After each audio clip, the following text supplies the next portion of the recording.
I want to understand from you as well what the road to expansion looks like in terms of your client roster, etc., and also in terms of spectrum and regulation. As Rajesh was pointing out, there is still some grey there in terms of private and captive networks. So far, there's only one company, that's Adani, that has got spectrum outside of the telecom operators to set up a private or a captive network. I want to understand from you your thoughts on that. Yeah, so I agree to Rajesh. There is, still some clarity need to be given by government on the captive and private networks.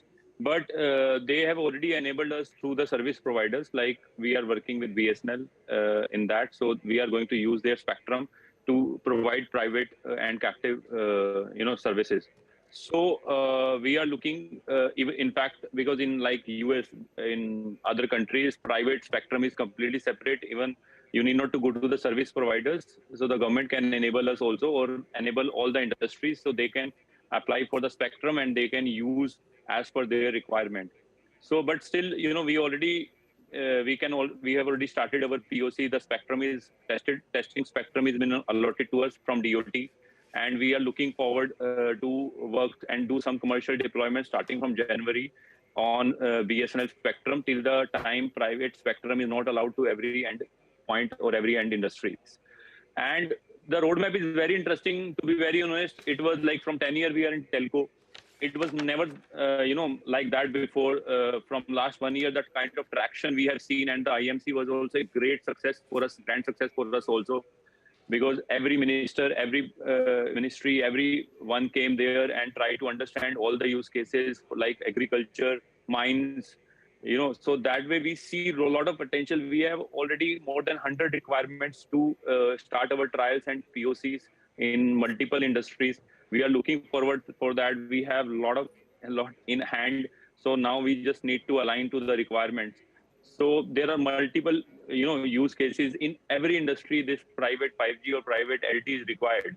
And as of now, at least we have, spectrum allowance through BSNL and through, testing spectrum we can apply with government. So once if it is allowed to every private entity, then the traction will be much more. The things will be more easier to roll out.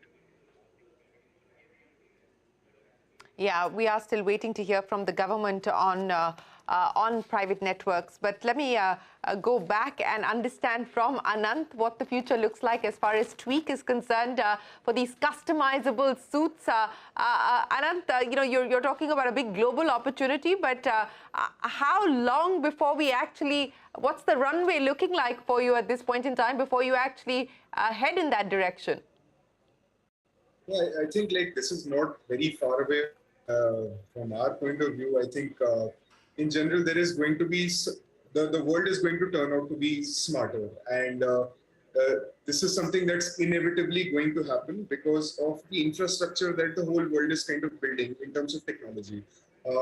Even, when you say that, when 5G comes in and there is a lot of enablement that happens for startups like ours, right? I mean, there are things that become possible which we did not have to build specifically. We did not have to put resources on, but there are other people and other enablers, exactly like telecom operators who spend so much resources in getting that infrastructure ready for 5G to make things more reliable from whatever products that we develop.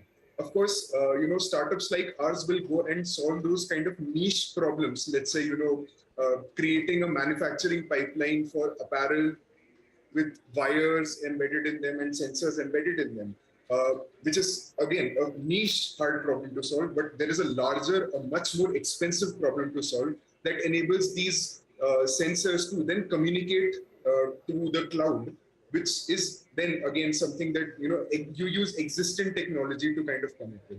So the only reason why startups who are able to solve these niche problems are able to come into the market is because of their standing on the shoulders of these giants who are enabling us in their technology.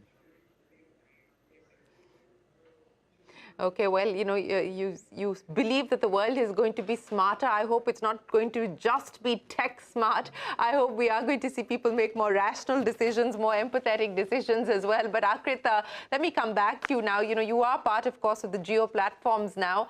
And you were talking about what this is actually going to mean in this new 5G world, the kind of conversations, the kind of engagement that brands are likely to have with their customers. In terms of further customization, in terms of further personalization, etc. Give me a view of what the world is likely to look like. I think from our perspective, what Haptik does and also what Haptik does as part of Geo platforms, I think it's more of the same but accelerated. So one area about where we think there's going to be a lot of adoption and acceleration is going to be this whole idea of engaging through video. So if you think about it, video commerce as, let's say, a way of brands engaging with consumers is something that's very mainstream in the US and really, really huge in China. We think that that is going to be a big area of innovation in India from various reasons. Video as an engagement medium is anyways very popular. Consumers and people love, doing things through video. So we think that presents a fairly large opportunity. And because of this accelerated, better connectivity, low latency bandwidth, we think there's a lot you can do over there. So that's one area. The second is, our efforts towards augmented reality and the metaverse at large. There is a lot of buzz around, everything that we talk about in the metaverse, headset, Oculus, and so on. But we need to, back to my earlier point, consumerize some of these use cases. I think by bringing in better, again, connectivity, low latency, and trying to build AI models on top is now possible. So we're going to see a lot of innovation when brands are trying to engage consumers through the metaverse, powered by lots of data and AI coupled together. So those are the two areas that we feel we're very excited about and we think will accelerate because of this transition, video commerce and then augmented reality and metaverse at large. Okay, video commerce, metaverse, those are going to be the areas of opportunity that we could see companies like Haptik leverage on. And of course, Rajesh, Gaurav are also hoping to be able to build out the ecosystem around the networks. And Anant is hoping that as the world gets smarter, they will find more opportunities for the stuff that they're doing. Well, gentlemen, thanks very much for joining us here on this edition of Young Turks to talk about India's 5G bet and what startups at this point in time are trying to do to capitalize on it. And we wish you the very best of luck with your future plans. Appreciate your time here on the show. That's it then on this edition of Young Turks. Thanks very much for watching. Do stay tuned to CNBC-TV18. The news continues right after this.